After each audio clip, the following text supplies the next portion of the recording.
Ya estamos en nuestro segmento Vidas Interesantes, que llega a ustedes gracias a La Sirena, más de una emoción. Y estoy con un joven dominicano destacado. Cuando leí su currículum la primera vez quedé impresionada porque con muy poca edad ya tiene grandes estudios y quiero que ustedes conozcan este perfil. Vamos a conocer a José Ernesto de Vares. Hijo, ¿cómo estás? Bienvenido. Muchísimas gracias. Gracias por tenerme en el día de hoy aquí en este programa. Agradezco tu deferencia y todas las cosas que han hecho en el día de hoy. La verdad que sé que me he sentido muy cómodo acá. Gracias por la invitación. José Ernesto, tienes varias carreras universitarias, te concentras en la comunicación, has hecho servicio militar o de policial, has trabajado en procesos de investigación contra el terrorismo, narcotráfico y muchísimas otras cosas más. ¿En qué tiempo has logrado todo esto y por qué lo has hecho? Yo partí de la República Dominicana, que fue donde crecí a los 18 años, luego de graduarme de bachiller. Entonces parto hacia la ciudad de Nueva York y ahí comienza mi proceso educativo en diferentes universidades. Ahí entonces enrolo en la Policía de Nueva York, luego servicio militar en la Guardia Costera. Entonces en el tiempo tanto educativo como de servicio, tanto militar que en la policía, continué con la educación. Es decir, que el proceso completo fue casi 13 años. Ese niño que estaba en el Colegio La Salle, ¿tenía claro ese destino, eso que querías hacer? ¿Lo tenías claro ya a los 18 años o no? No, para nada. Cuando yo llegué a los Estados Unidos fue precisamente porque me habían becado para jugar fútbol. Yo soy un ávido jugador de fútbol y mi hermano mayor lo es. La familia sigue mucho el fútbol, el soccer, lo que le llaman, y yo me fui, como dije, becado. Y lo último que tenía en la mente era que yo iba a terminar trabajando primero en la policía y después en servicio militar como oficial de inteligencia. ¿Qué cambió en ti para que eso sucediese? No sé. No, la verdad, yo creo que fue un proceso evolutivo y de maduración de qué yo quería hacer con mi vida. En ese proceso yo me lesioné en una de mis rodillas, me deprimí muchísimo. Lo recuerdo que ya era después de mi segunda temporada en la NCAA en Primera División, y luego de ese proceso un familiar mío me dijo, que era miembro de la Policía de Nueva York, en ese momento sargento: ¿por qué no entras como cadete a ver si te gusta? Entré, lo probé, me gustó y hasta el día de hoy. Tú sabes que hay muchos jóvenes que se van de aquí, tanto en el béisbol como en otras ramas deportivas, quizás buscando ese sueño de realizar su deporte a gran nivel. Y muchos, como en tu caso, no terminan de completar esa hazaña. Otros dejan los estudios para vivir ese proceso de entrenamiento que requiere una profesión deportiva. ¿Qué le aconsejas tú a esos jóvenes que en este momento quizás tienen esa decisión de: me dedico a una profesión o me voy a los Estados Unidos a cumplir mi sueño como deportista? Que no dejen la educación. Y lo digo por lo siguiente: yo tuve la oportunidad de, cuando me lesiono, poder continuar con mis estudios, porque precisamente yo era lo que ellos le llaman student athlete. Yo era un estudiante atleta. Jugaba con los equipos universitarios. Es decir, que aunque me lesioné, pude continuar con mi educación.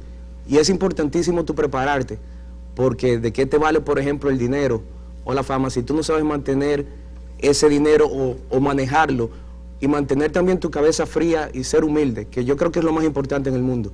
Mantener esa cuota de humildad y prepararte para algún día, cuando te toque, como me ha tocado a mí, regresar a tu país y hacer tu aporte. Yo creo que eso es importantísimo. Con la cantidad de estudios que tienes, profesionales en la comunicación, estudios de inteligencia, ha también tomado talleres y cursos en la CIA, que todo el mundo ya conoce la popularidad que tiene. ¿Por qué quizás no quedarte en los Estados Unidos a hacer una carrera con ese perfil que tienes? ¿Por qué regresas a República? Me estaba llamando mi patria.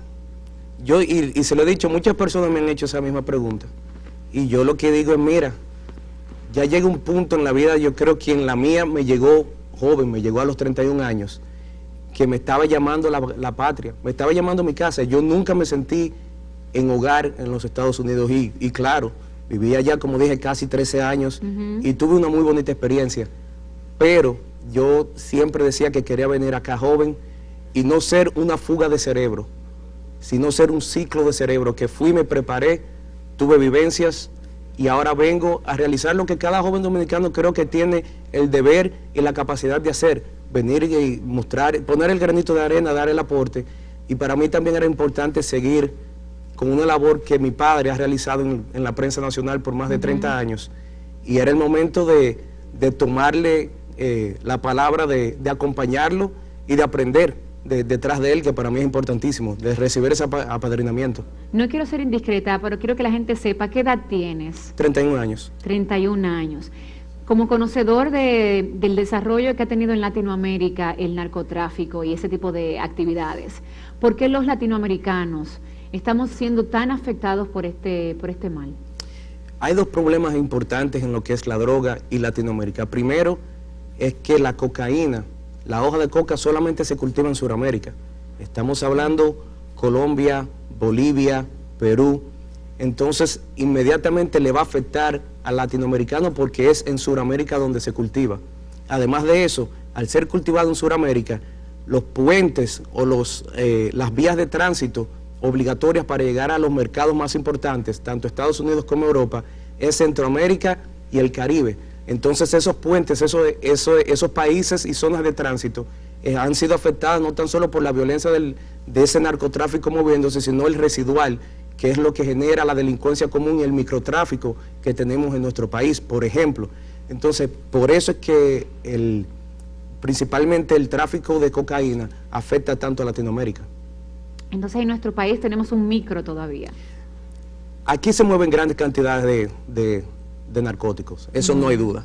Aquí entran grandes cantidades de cocaína al año, pero esa cocaína no está destinada a quedarse acá. Nosotros somos simplemente un puente para Estados Unidos y para Europa. Lo que pasa es que el pago que las personas que están envueltas en estas operaciones ilícitas, el pago que están recibiendo en nuestro país son en la gran mayoría en material, es decir, cocaína, y ellos la venden para poder entonces de esa manera obtener el dinero, obtener el material metálico, y eso genera el microtráfico, genera el consumo interno. Esta carrera profesional que tienes, policial, militar, de muchísimo conocimiento, la estás llevando a la televisión y a la radio. Cuéntanos de estos dos proyectos que tienes, que es Página 3 y Diario 3, sí. Diario de 3. Diario de 3. Tanto Página 3 como Diario de 3 son dos programas con un corte de debate, periodismo informativo, de investigación, precisamente con un perfil tanto en lo social, que es el que más maneja mi padre, con el background de todo lo que es nuestro país, los problemas agudos que hemos tenido como sociedad. Y entonces yo he entrado como el innovador, y las ideas y la visión, tanto lo que es seguridad nacional, narcotráfico, inteligencia, informaciones muchas veces que solamente han sido manejadas al micro. Yo estoy tratando de hacer el aporte y llevarlas al macro y poner cómo esas actividades entran en el marco global. ¿Por qué República Dominicana está en el día de hoy en el sector donde está en materia de tráfico de ilegales, tráfico de drogas y demás? ¿Y por qué te envuelves con la comunicación? Como dije, mi padre tiene más de 30 años como comunicador. Inició a los 18 como reportero gráfico del periódico El Sol, que ya en el día de hoy no existe. Lo recuerdo, yo crecí entre periódicos. Él todavía es miembro fundador del Nuevo Diario. Y yo recuerdo de niño venir aquí a la capital, allá en la oficina también en la ciudad de Santiago, pasarme las tardes leyendo periódicos. Así que yo desde pequeño tuve la inclinación a ser periodista, a la comunicación, quise hacer la carrera porque siempre pensaba que algún día iba a regresar, y era por la línea que era la línea que quería seguir, y quería seguir con la labor que ha realizado. Pues muchísimas gracias, José, por compartir con nosotros. Me temo a decir que es el próximo Anderson Cooper de la televisión dominicana. Espero verte a ese nivel. Un respeto inmenso a Anderson Cooper. Te veo ahí, te estoy visualizando ahí. Si llega a pasar, yo agradecido, y como dije, muchísimas gracias por la invitación a Sigue la Noche.